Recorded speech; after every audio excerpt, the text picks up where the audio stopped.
Didik, gawat nih. Wah, kenapa? Saja. Angka aborsi Indonesia makin meningkat pesat, no. Apa aja kira-kira penyebabnya? Hal ini disebabkan oleh meningkatnya angka pernikahan usia dini, seks bebas, serta lemahnya pemahaman mengenai seks menjadi salah satu faktor yang memicu adanya aborsi di Indonesia. Oh, gitu. Tapi BTW, aborsi itu apa ya, Di? Untuk lebih jelasnya, Yuk, yuk pandangin.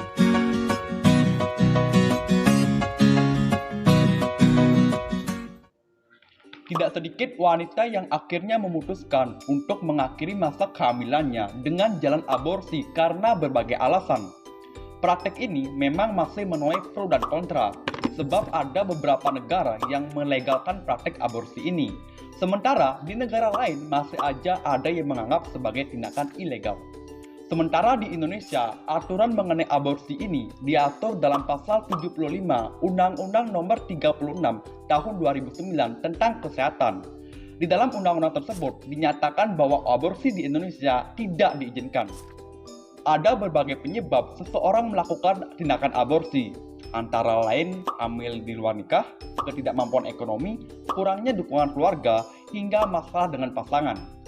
Di sisi lain, aborsi juga dapat dilakukan jika kehamilan mengancam nyawa ibu atau janin.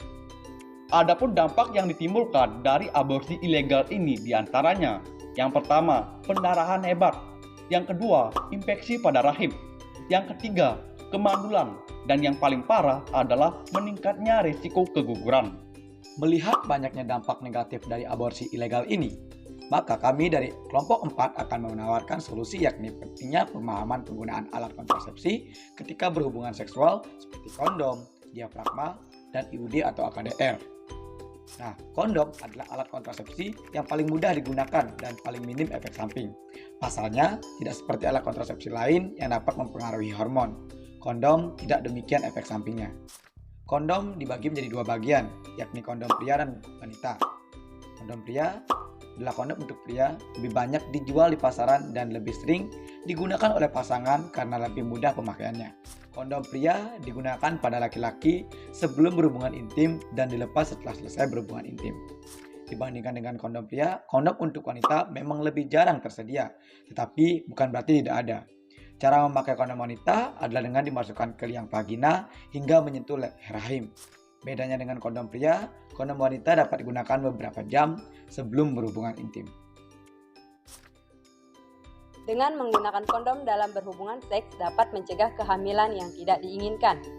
Jika dipasang dengan benar, penggunaan kondom setidaknya dapat mengurangi risiko kehamilan hingga 98%. Artinya, hanya 2 dari 100 orang yang mungkin hamil setelah berhubungan intim menggunakan kondom. Namun, jika pemasangan kondom kurang baik, efektivitas dan manfaat kondom dapat mencegah kehamilan dapat turun menjadi 85%. Kondom dapat membantu metode KB lainnya untuk bekerja lebih efektif, sebab tidak ada metode yang 100% efektif untuk mencegah kehamilan. Dapat disimpulkan bahwa penggunaan kondom dalam melakukan hubungan seksual mampu mencegah kehamilan sehingga angka aborsi di Indonesia itu pun dapat diturunkan. Sekian pemaparan materi dari kelompok kami. Mohon maaf apabila ada kekeliruan dan sampai jumpa.